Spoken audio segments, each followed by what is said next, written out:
성도 여러분, 교회의 주인은 누구입니까?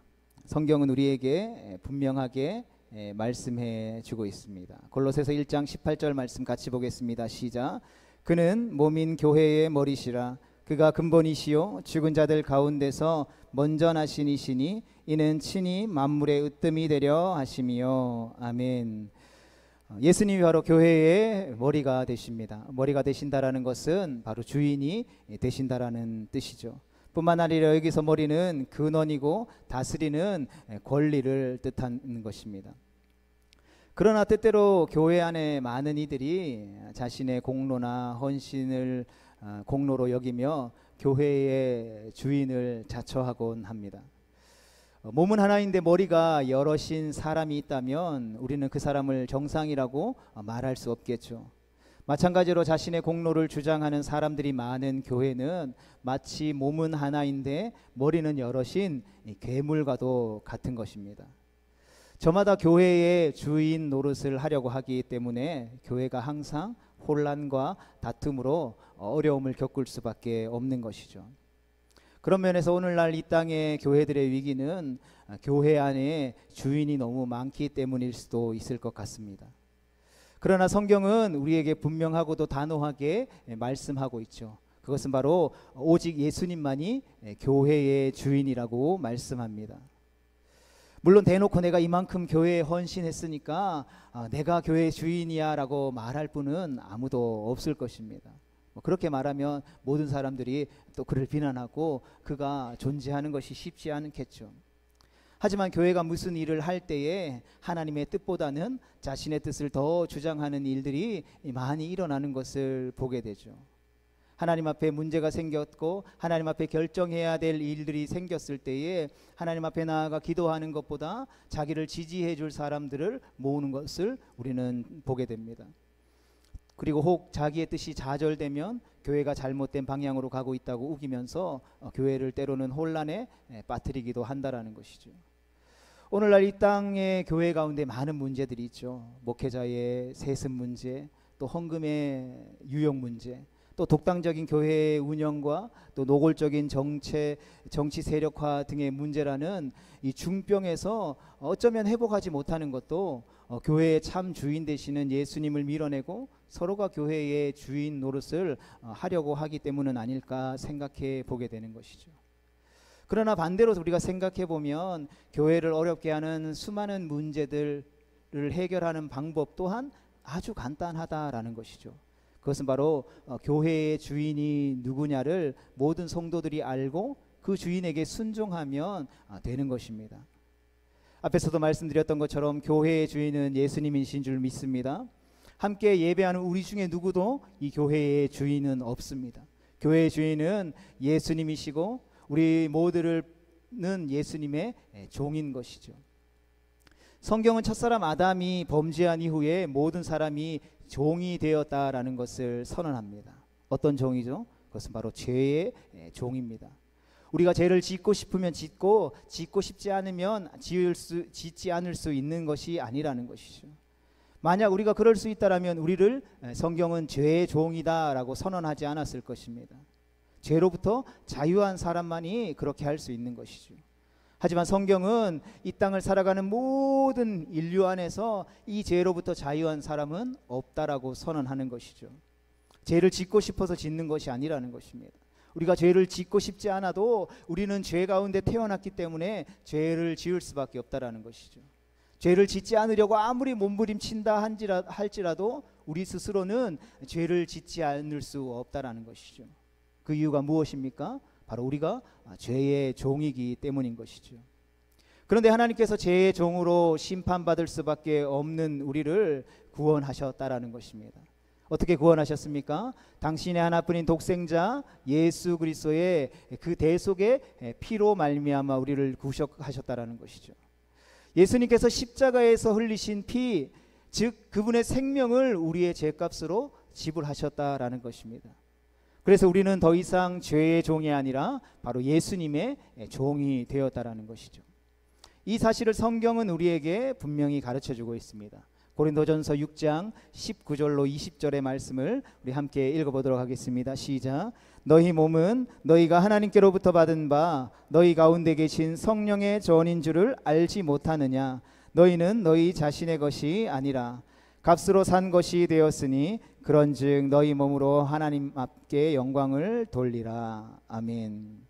하나님께서 우리를 값을 주고 사셨다라는 것입니다. 그런데 어떤 값을 우리를 사셨습니까? 바로 하나님이 자기 피로 사신 교회라고 우리에게 말씀하고 계시다라는 것이죠.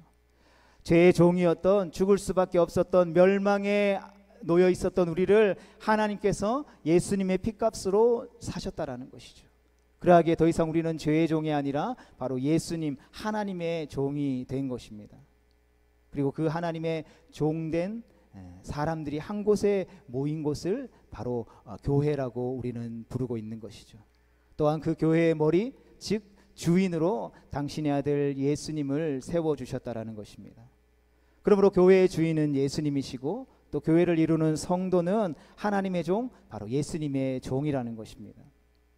이 점에서 우리가 주인이신 예수님의 말씀에 순종하는 것은 결코 우리의 공로나 자랑이 될 수 없다라는 것이죠. 이것은 당연하다라는 것입니다.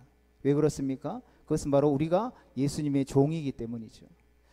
예수님이 이 사실을 이 말씀보다 더 중요하게 가르쳐 주신 말씀도 없는 것 같습니다. 우리 누가복음 17장 7절로 우리 10절까지 말씀을 같이 읽어보겠습니다. 시작. 너희 중 누구에게 밭을 갈거나 양을 치거나 하는 종이 있어 밭에서 돌아오면 그더러 곧 와 앉아서 먹으라 말할 자가 있느냐. 도리어 그더러 내 먹을 것을 준비하고 띠를 띠고 내가 먹고 마시는 동안에 수종 들고 너는 그 후에 먹고 마시라 하지 않겠느냐. 명한 대로 하였다고 종에게 감사하겠느냐. 이와 같이 너희도 명령받은 것을 다 행한 후에 이르기를 우리는 무익한 종이라 우리가 하여야 할 일을 한 것뿐이라 할지니라. 아멘. 쉬운 이야기죠. 종이 밖에서 하루 종일 일을 하다가 집에 돌아왔을 때에 주인이 종에게 고마워하면서 종의 밥상을 차려주는 일이 있느냐라고 예수님이 말씀하시죠. 오히려 종은 일을 하고 집에 돌아와서 주인의 밥상을 먼저 차리고 주인이 밥을 다 먹을 때까지 그 옆에서 수종들다가 그가 밥을 다 먹은 후에 그의 밥 먹은 것을 치우고 나서야 자기의 밥을 먹을 수 있다라는 것입니다. 그렇다고 해서 주인이 종에게 감사하겠습니까? 그렇지 않죠. 종은 그저 종으로서 해야 할 일을 했을 뿐이라는 것이죠. 예수님은 성도가 바로 이러한 종과 같다라고 말씀하고 계시다라는 것입니다. 예수님의 명령을 모두 행한 후에 우리가 해야 할 말은 우리는 무익한 종이라 우리가 하여야 할 일을 한 것뿐입니다 라고 고백할 수 있어야 한다라는 것이죠. 성도 여러분, 성도는 바로 예수님의 종인 것입니다. 더 정확히 말하면 무익한 종이라는 것이죠. 주인이신 예수님의 명령을 다 행한 후에 그것을 어떤 자기의 공로나 자기의 자랑으로 삼을 수 없다라는 것입니다. 우리는 그저 해야 할 일을 했을 뿐이라는 것이죠. 그렇기 때문에 때로는 교회 안에서 많은 일을 했다라고 해서, 때로는 어떤 중요한 직분을 맡았다라고 해서 어깨에 힘을 주거나 또 목소리가 높아서는 결코 안 된다라는 것이죠. 이 땅에 어떠한 종도 그러한 종은 있을 수 없다라는 것이죠. 그러한 사람을 우리는 종이라고 부르지 않는다라는 것입니다. 그렇게 하는 사람은 종이 아니라 주인인 것이죠. 모든 성도가 예수님의 말씀처럼 자신이 무익한 종이다라는 의식을 가지고 섬긴다면 사실 교회 안에서 일어나는 크고 작은 문제들은 어쩌면 다 사라지게 될 것입니다. 교회 안에 일어나는 대부분의 문제는 우리가 무익한 종이라는 사실을 잊어버리고 내가 주인인 양 행동하는 데서 비롯되어진다라고 해도 과언이 아닐 것이죠. 그러하기에 우리가 이 시대 가운데 하나님이 기뻐하시는 교회를 세워가고 주님이 기뻐하시는 교회로 부르신 삶의 자리 가운데에서 믿음으로 승리하는 삶을 살아가기 위해서는 무엇보다 중요한 것은 모든 성도가 예수님만이 교회의 주인이 되어 주시고 또 우리는 그분의 무익한 종임을 인정하는 것이라는 것이죠. 그럴 때 교회는 자기의 공로나 어떤 자랑으로 서로 다투고 싸우는 전쟁터가 아니라 오직 하나님의 말씀에 순종하여서 성령의 아름다운 열매를 풍성히 맺는 사랑과 평안이 충만한 하나님의 나라가 될 줄 믿습니다. 이것이 바로 사도 바울이 빌립보 교회 성도들에게 가르쳐주고자 하는 말씀의 핵심 메시지였다라는 것이죠. 지금 바울은 복음을 전하는 것 때문에 감옥에 갇히는 신세가 되었습니다. 그런데 바울 시대의 감옥은 그 환경이 매우 열악했었던 것이죠. 요즘 감옥과는 달리 최소한의 인간으로서의 권리를 누릴 수 있는 삶조차 보장되지 않았다는 것이죠. 모든 필요한 것들을 자비로 구해야만 했다라는 것이죠. 그러하기에 물질이 없으면 하루에 먹을 양식을 구할 수도 없는 환경이었다라는 것이죠. 이러한 상황 속에서 바울은 빌립보 교회 성도들이 바울을 위해서 보내준 선물, 즉 얼마의 돈은 바울에게 매우 큰 도움이 되었을 것입니다. 마치 타는 목마름 가운데에 시원한 냉수와 같이 큰 도움이 되었을 것입니다. 그럼에도 불구하고 어떤 면에서 바울에게 있어서 그 빌립보 교회 성도들을 향한 감사는 매우 조심스러웠다라는 것이죠.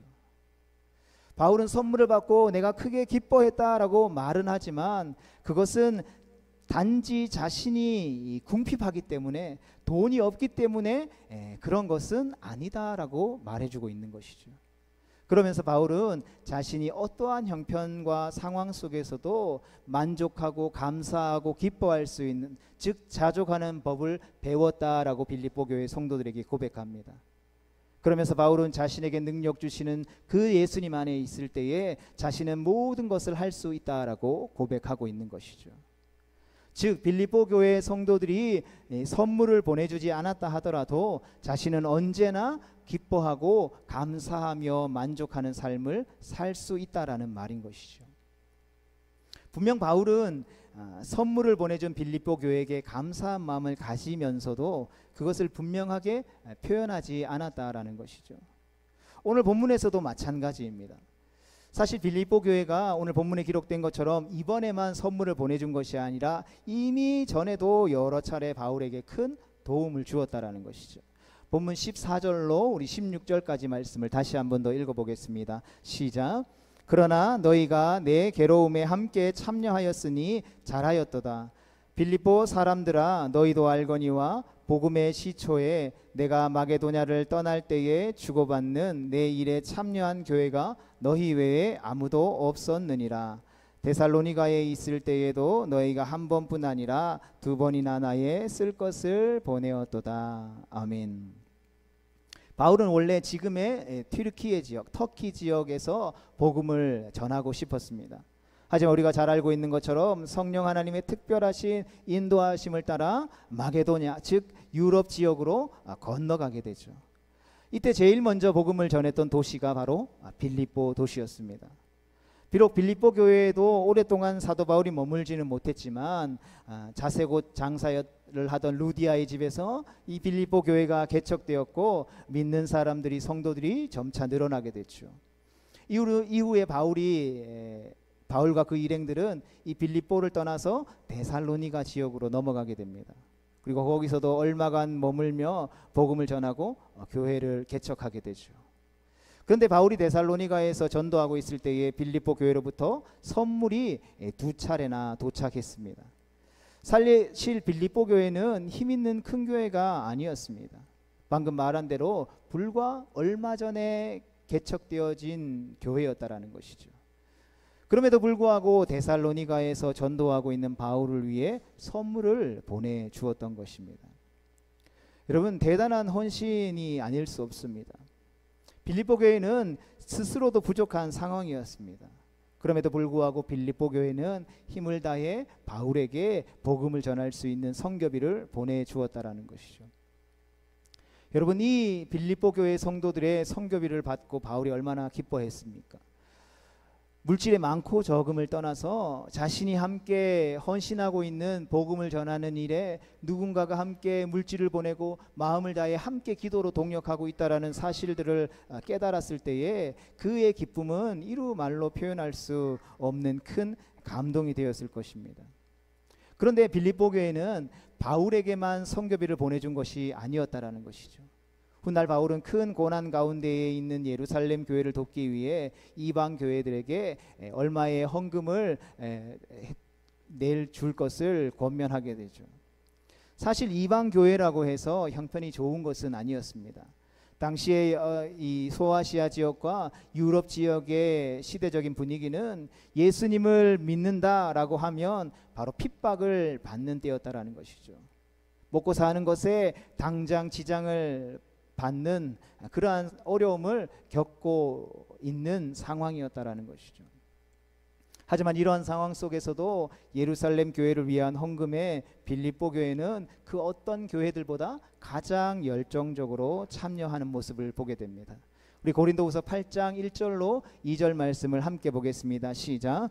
형제들아, 하나님께서 마게도냐 교회들에게 주신 은혜를 우리가 너희에게 알리노니 환난의 많은 시련 가운데에서 그들의 넘치는 기쁨과 극심한 가난이 그들의 풍성한 연모를 넘치도록 하게 하였느니라. 아멘. 바울은 예루살렘 교회를 향한 헌금을 권면하기 위해 고린도 교회 성도들에게 마게도냐의 교회들이 어떻게 헌금했는지를 알려주고 있는 것이죠.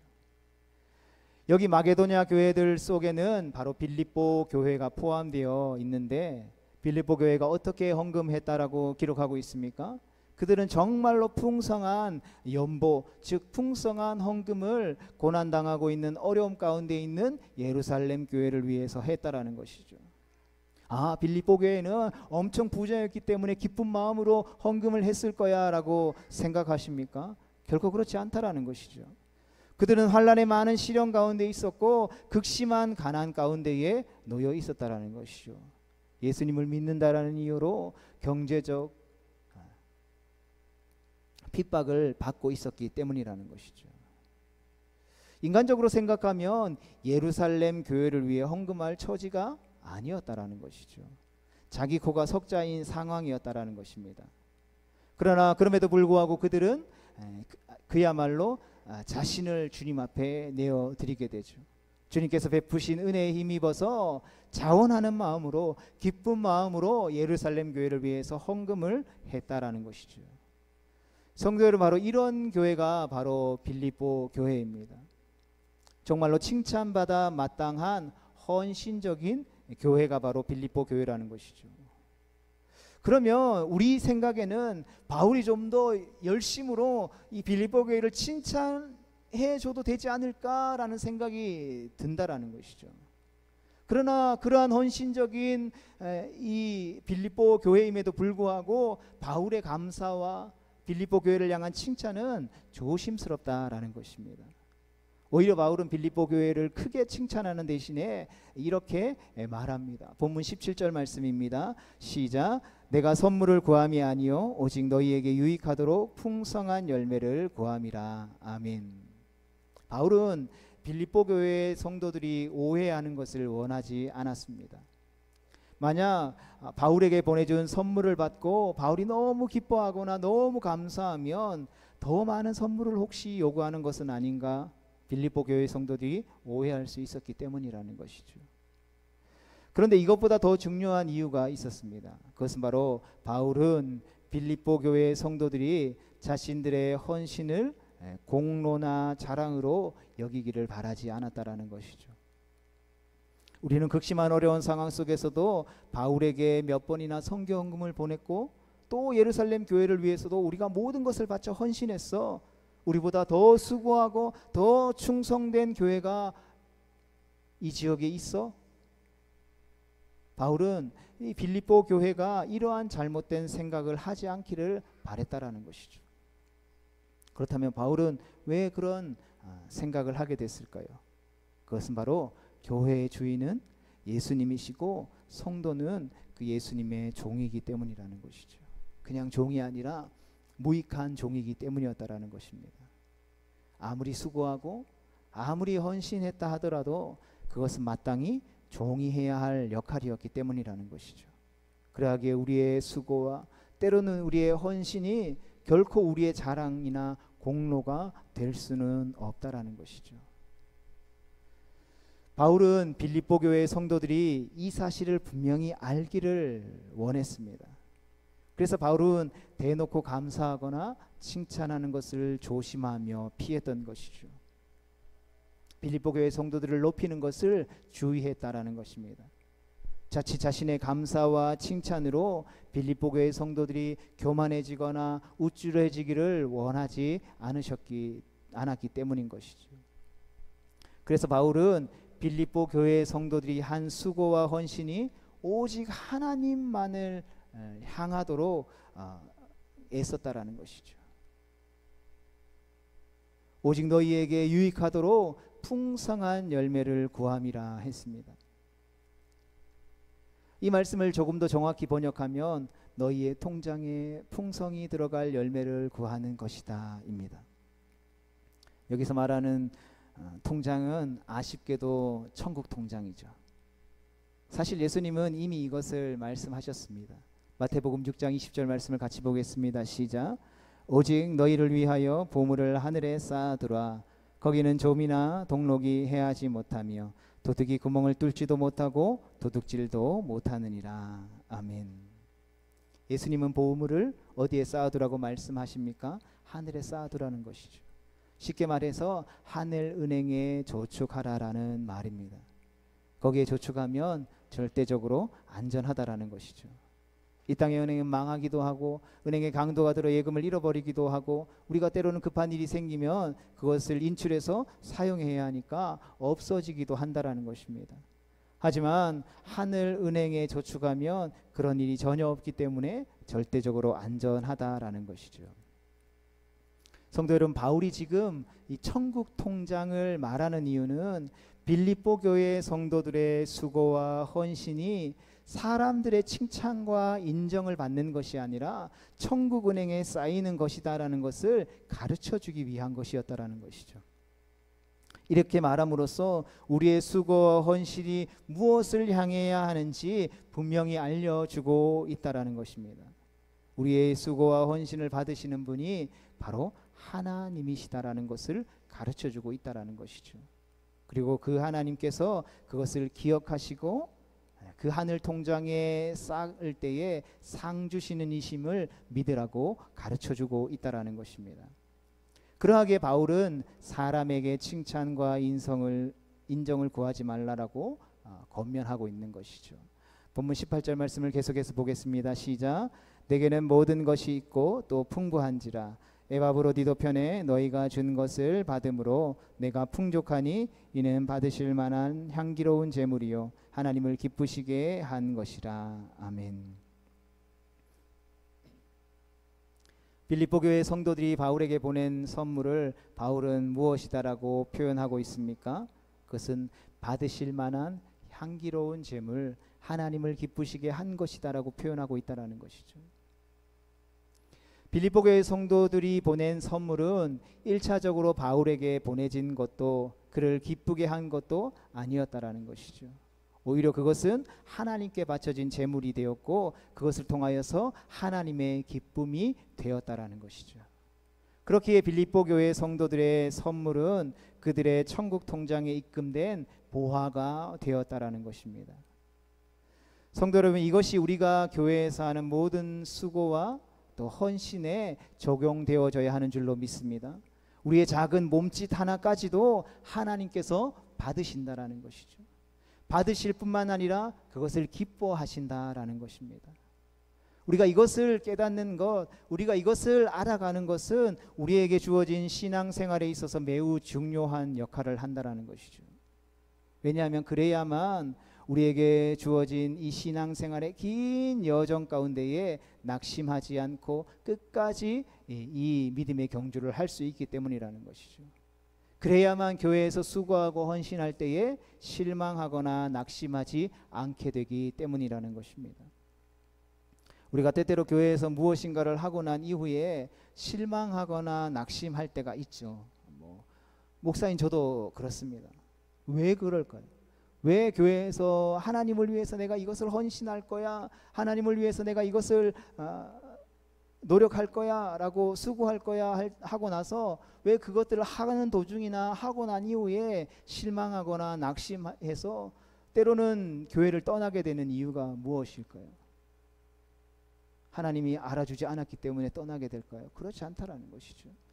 대부분이 사람들이 알아주지 않기 때문이죠. 목사인 저도 교회를 섬기면서 내가 이렇게 열심히 하는데 왜 성도들이 몰라줘? 라고 생각하기 시작하며 낙심하고 낙마하고 절망하겠죠. 그러하게 끊임없이 우리의 수고와 헌신이 하나님을 향해야 한다라는 것을 사도 바울이 가르쳐주고 있다라는 것이죠. 마치 열심히 수고하며 헌신한 나를 알아주지 않는 사람들의 모습들을 보면 나를 무시하나 생각 들기도 한다라는 것이죠.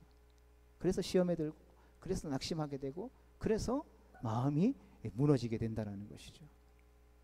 그러나 반대로 너무 우리의 수고와 헌신을 알아줘도 우리는 교만한 존재잖아요. 그래서 교회 안에 커지게 되죠. 내가 말이야 이런 일도 했고 저런 일도 했어 라고 되는 것이죠. 주님의 뜻보다 내 뜻을 앞세우게 된다라는 것이죠. 이처럼 우리의 수고와 헌신이 사람을 향할 때에, 세상을 향할 때에 반드시 문제가 생긴다라는 것을 사도 바울은 알고 있었던 것이죠. 그래서 누구보다도 열심히, 누구보다도 최선을 다해 헌신하는 빌립보 교회가 이 일로 인해서 낙심하거나 이 일로 인해서 시험에 들지 않도록 하기 위해서 조심스럽고도 조심스러운 마음으로 빌립보 교회 성도들을 권면하고 있다라는 것이죠.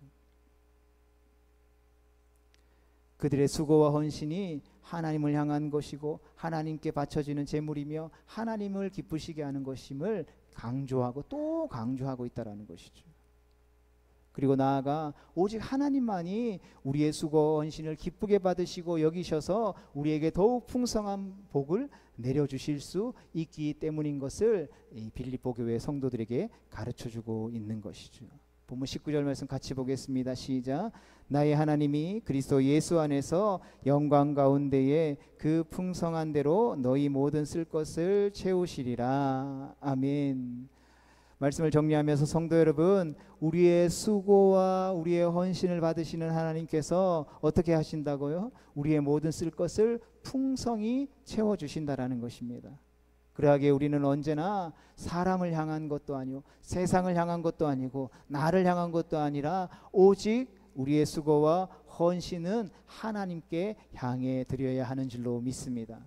우리 모두가 그 하나님을 바라보며 수고하고 헌신할 수 있기를 주님의 이름으로 축복합니다. 왜냐하면 주님이 우리의 주인 되어주시고 우리는 주님의 무익한 종이 되어지기 때문입니다. 그러하기에 사람의 인정과 칭찬이 아니라 하나님의 인정과 칭찬을 기대할 수 있게 되기를 주님의 이름으로 축복합니다. 그럴 때 우리는 어떠한 상황 가운데에서도 주어진 삶의 자리에서 주님께서 우리를 부르신 그 부르심의 사명을 잘 감당하는 거룩하고 복된 성도가 되어질 수 있는 것이죠.